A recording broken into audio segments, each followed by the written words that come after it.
अब ये जो आईसी है, मैं क्यों इस बात को कह रहा हूँ, ये जो आईसी हैं ये एक दूसरे के ऊपर डिपेंडेंट है।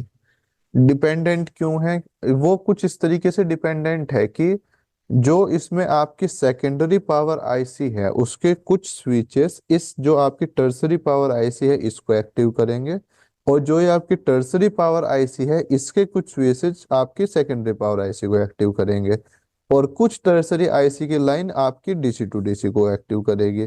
इसमें कुछ इस तरीके का मतलब एक कॉम्बिनेशन दिया हुआ है। इसमें ऐसा सेपरेट सेपरेट नहीं है कि मतलब अ, एक से इनपुट हुआ और दूसरे से जो है वो आपका आउटपुट हो गया, ऐसा नहीं है इसमें आपका।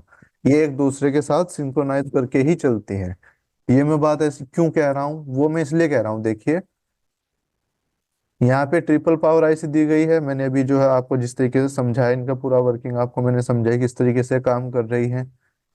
अब एक चीज यहाँ पे देखिएगा आप, ध्यान से देखिएगा,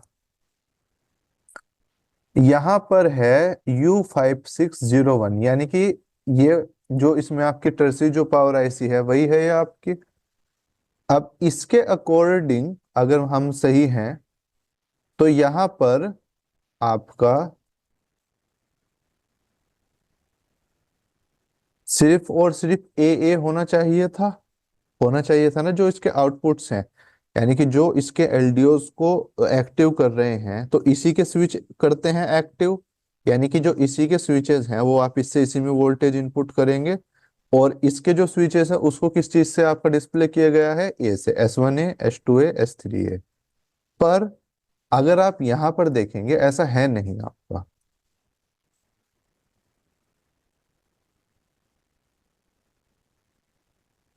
देखिएगा मैं ऐसा क्यों कह रहा हूं।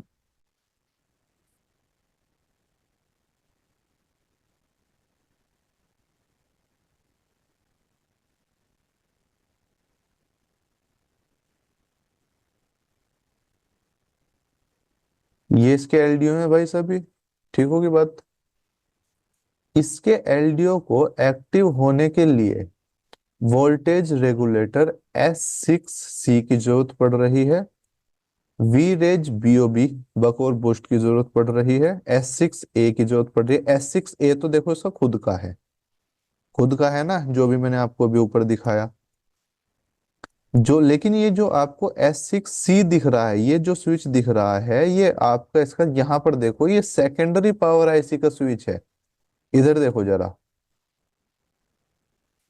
ये देखो ये सेकेंडरी पावर आईसी यहाँ पर आपको दिख रही है, ये इसका स्विच है आपका। और जो ये वोल्टेज बक और बूस्ट है आपकी, ये भी इसी का आउटपुट है ना, एक दूसरे के ऊपर डिपेंडेंट। कि अगर ये आईसी एक्टिव होगी तो तभी ये आईसी एक्टिव होगी, और जब ये आईसी एक्टिव होगी तो तभी पूरी तरीके से ये आईसी एक्टिव होगी। कुछ इस तरीके से इसका कॉम्बिनेशन किया गया है यहाँ पर। आई होप कि जो आपको समझ में आ गया होगा। बताइए आप मुझे जरा इसमें अगर कोई डाउट है तो। नहीं है सर। चलिए अच्छी बात है। तो चाहे तो देखो भाई आईसी एक हो, दो हो, तीन हो, चार हो, पांच हो, 10 हो, इट डजेंट मैटर। बस ये क्या करके रखते हैं कि लोड को डिवाइड कर देते हैं।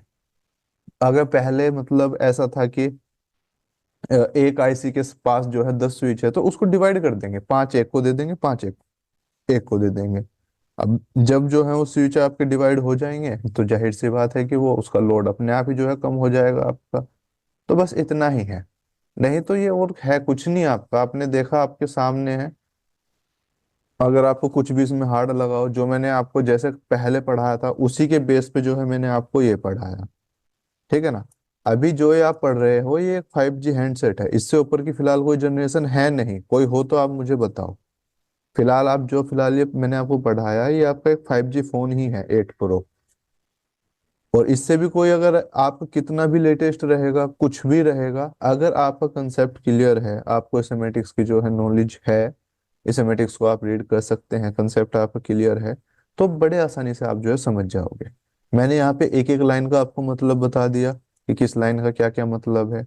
बस आपको सिर्फ इतना सा करना है कि एक बार जो है आप इसको जो है रीड करें, देखें कि हाँ किस तरीके से ये सर्किट काम कर रही है। एक दो और भी ट्राई करें, अगर कोई चीज में आपको समझ में नहीं आती है तो कल क्लास में जो है आप पूछ सकते हैं, ठीक है ना। बाकी जिस तरीके से तो क्वालकॉम का था, फिर कल को जो है हम कोई मीडियाटेक का भी देखेंगे।